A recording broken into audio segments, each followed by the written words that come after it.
Michael, transfer window open, obviously, a few days now. Any sort of progress that you can report so far? Yeah, well, like I said the other day, we're still waiting for the paperwork to be done, but we're still waiting on one to come in. And then it's just conversations. That's about the closest we are to anything concrete at the minute, yeah. And I suppose the key thing, you've still got the players who are on half-season deals, whether that be loan or whether they were actually Cheltenham's players. You've still got those for this weekend, so you're not going to be left short numbers-wise. No, Tom Field will go back. Tom's injured. He's been injured for quite a while now, so his loan will run out and he'll go back to Brentford.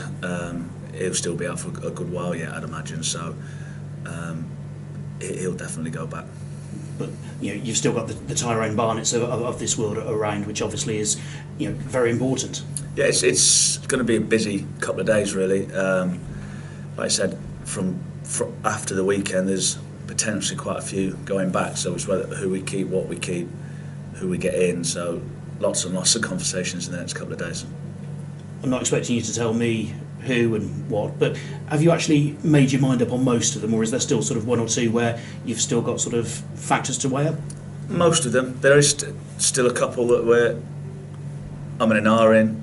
Not just our decisions either, by the way, so that's up to the players as well. So it's it's a two-way. It has to fit for both parties. So it's not say, well, we want you, so you have to stay. It's not always that case. The player has to want to stay. The player has to agree to terms. It's a renegotiation. So many moving parts to get any deal done.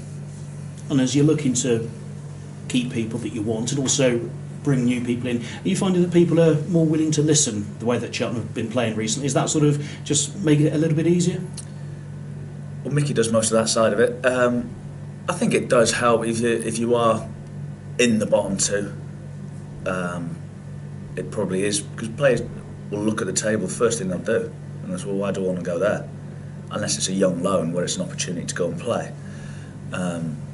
So I suppose it does help. But ultimately we are on a decent run, but it's a decent 10-game run out of 25. So we've got to keep doing it and keep doing it, which I'll keep talking about all the time. It's we're still looking that way rather than that way at the minute.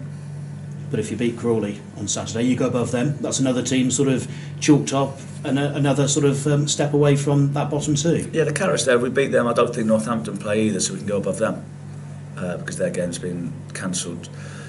So that's the carrot. We can go another 2 places up the league and put distance between us and other teams, which is what we're trying to do at the minute. What do you make of Crawley? They haven't won for 5 games, and then they go and beat Colchester 2-0 and play most of the game with 10 men. It's a crazy division, isn't it? It is a crazy division.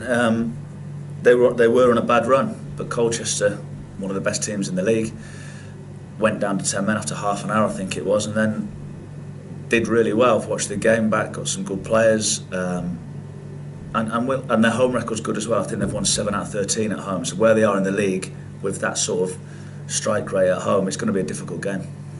What's the prognosis on Johnny Mullins? I've not seen him yet. I think he's having a scan tomorrow. It didn't look great.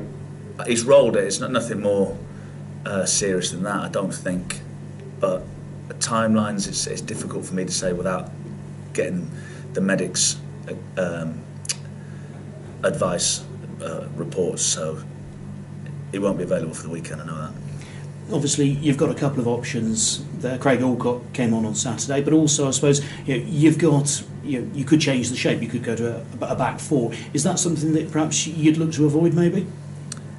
We'll pick a team that we think can go and win the game.